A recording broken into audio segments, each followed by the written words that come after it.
पंडित जी प्यार से कहना धन्यकार जी। और वहीं पे ही दासी को ये ख्याल आया कि चरण धूल जो चरणों से आती है, उसी तरह हम चरणामृत भी जब बनाते हैं और वो किसी भी संत का बन सकता है जो संगत रूप में है और निरंकार की जानकारी लगता है। और वहीं से ही हमें ये जो सिमरन के साथ एक अटूट निरंकार के साथ जो हमारा जिंदगी भर का संबंध है, वो सिमरन ही हमारा उस संबंध को स्ट्रॉन्ग कर सकता है। दासी आप सबसे रिक्वेस्ट करेगी कि दासी के साथ एक बार सिमरन रूप करें। तू ही निरंकार, मैं तेरी शरण हाँ, मैनू बख्श लो।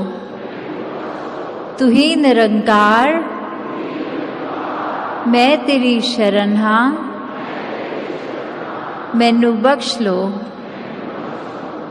साथ संगत जी, आज हम सुबह से ही देख रहे हैं जो सारे मैसेजेस भी हमने स्पीचेस में, चाहे कविताओं में, चाहे वो गीतों के द्वारा, और सुबह रैली में जो आर्टिस्टिकली उन्होंने कोई प्रेजेंटेशन से किया, सबके पीछे वही भाव है, वही ह्यूमन वैल्यूज़ है कि हमें ब्रिज बनना है मानवता का। जो नफ़रतें आजकल फैली हुई हैं संसार में, वो नफ़रत को दूर करने के लिए जो ब्रह्म ज्ञान का सहारा है वही ले, क्योंकि सिर्फ ब्रह्म ज्ञान ही ये अज्ञानता को दूर कर सकता है।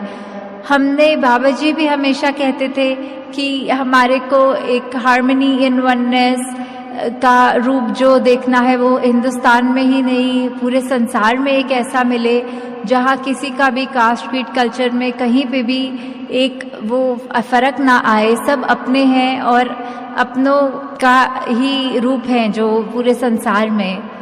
और बाबा जी के जहाँ बातों पे ध्यान जाता है कि उन्होंने इतने साल हमें जो बहुत ही प्यार दिया है, अपने संदेश दिए हैं, वो सारे हम सबको पल पल याद रखने हैं। और निरंकार हम पे कृपा करे कि जहाँ हम एक गुरु के जैसे, अभी हमने ये भी सीखा है कि माता जी के रूप में भी जब हमें है, उस तरह से जो बात है मूल वही है। चाहे अभी भी हमने संगत में अभी श्रवण किया कि अभी 71st समागम है, और समागम तो कितने सालों से हो रहा है।